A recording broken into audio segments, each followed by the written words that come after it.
Você sabia que o seu cachorro carrega dentro de si o instinto de um predador selvagem?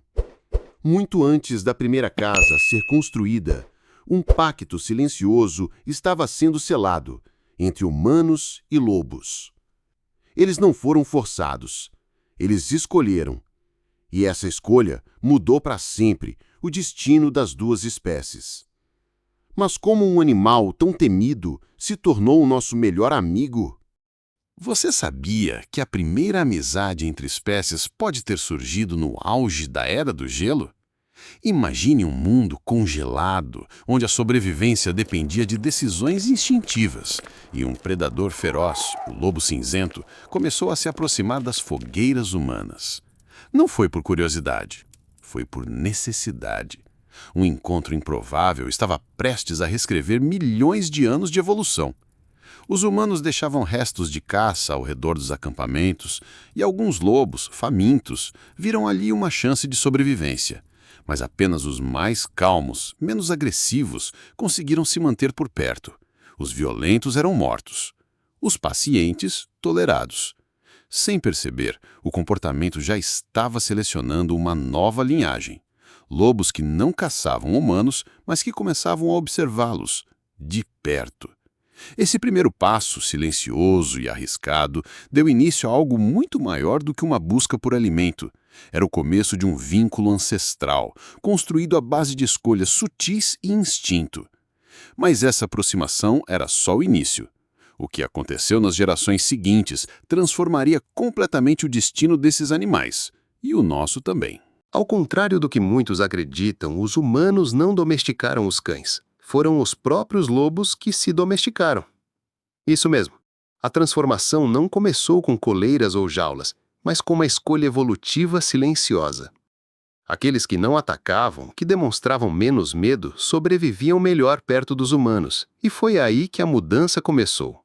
Geração após geração, os lobos mais sociáveis começaram a cruzar entre si e os resultados eram visíveis. Orelhas caídas, focinhos mais curtos, caudas enroladas e até expressões mais suaves. Eles não só mudaram por fora, mas também por dentro. Aprenderam a decifrar o tom da nossa voz, o movimento dos nossos olhos, até nossas emoções. E tudo isso aconteceu naturalmente, sem que ninguém planejasse. Esse processo é tão real que foi recriado em laboratório com raposas selvagens que se tornaram dóceis em poucas gerações apenas por serem escolhidas pela mansidão. O que começou como um simples instinto de sobrevivência virou um experimento evolutivo espontâneo. Mas esses novos animais, meio lobos, meio cães, estavam prestes a dar um passo ainda mais impressionante, porque eles não só aprenderam a viver conosco, aprenderam a caçar conosco.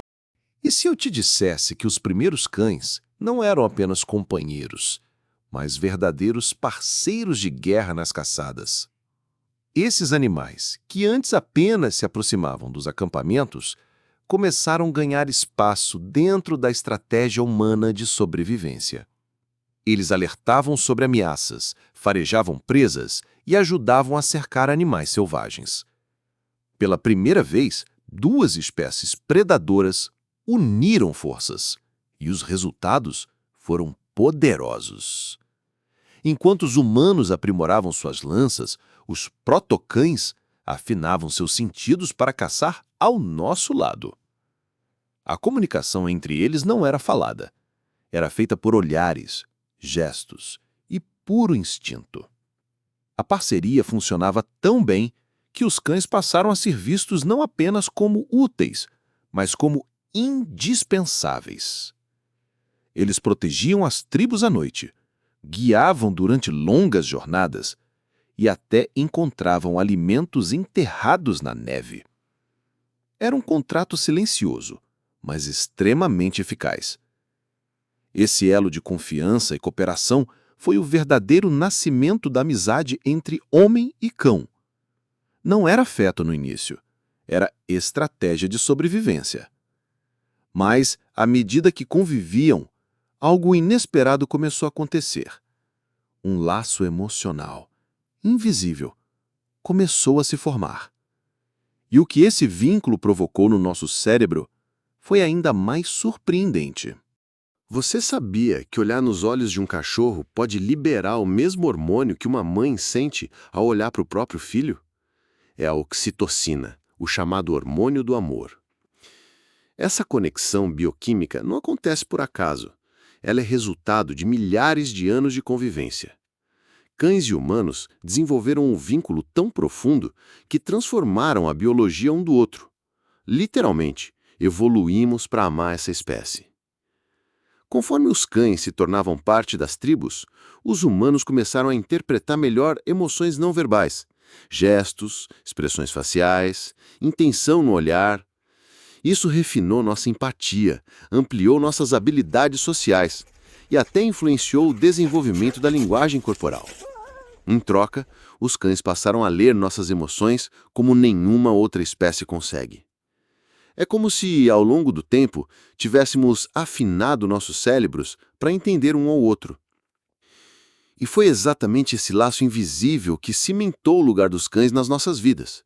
Não como ferramentas, mas como membros da família.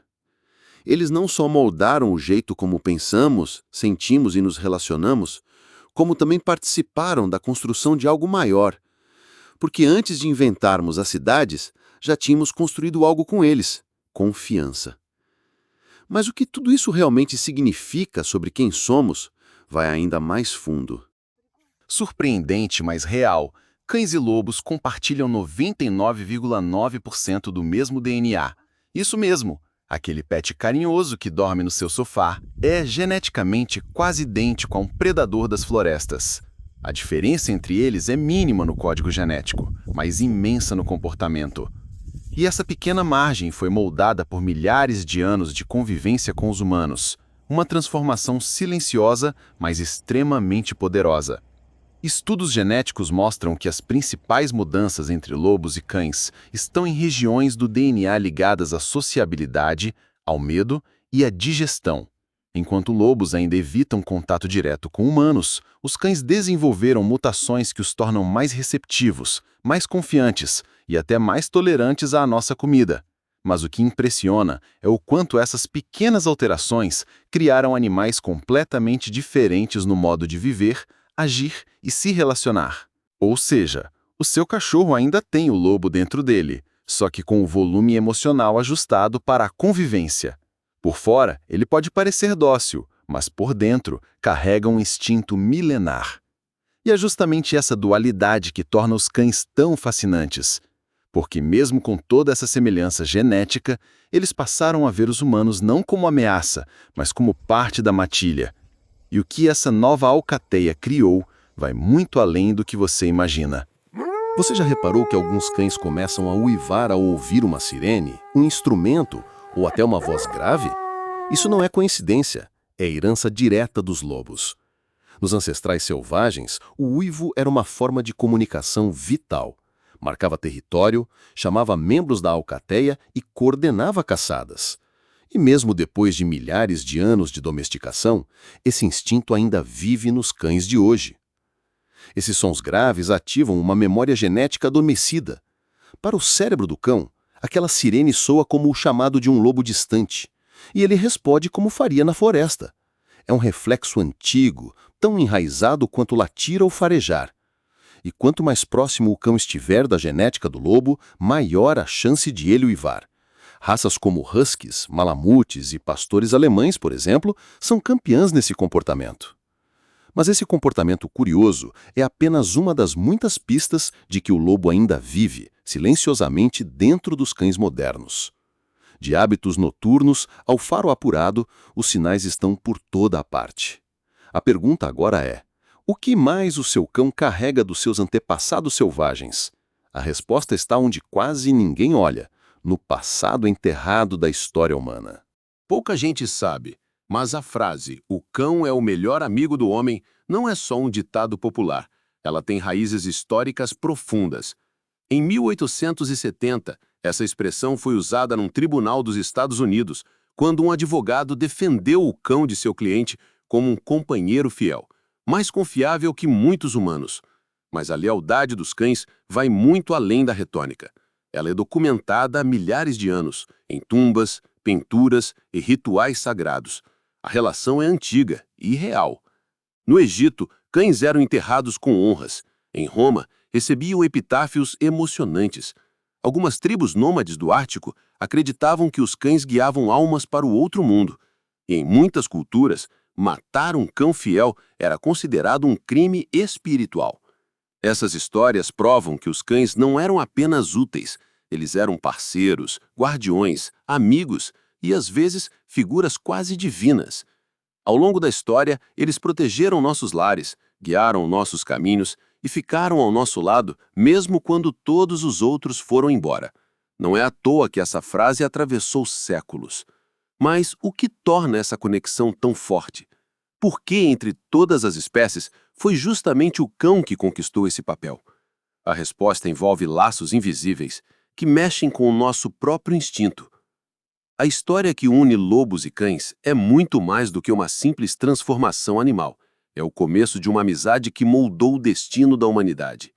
Cada olhar, cada gesto e cada passo dessa jornada revela como duas espécies distintas aprenderam a confiar e caminhar juntas. E essa conexão ancestral continua viva em cada cachorro que temos ao nosso lado hoje. Agora queremos saber de você. Qual foi a parte dessa história que mais te surpreendeu? Deixe seu comentário aqui embaixo, compartilhe suas ideias e experiências com cães. E não perca o próximo episódio.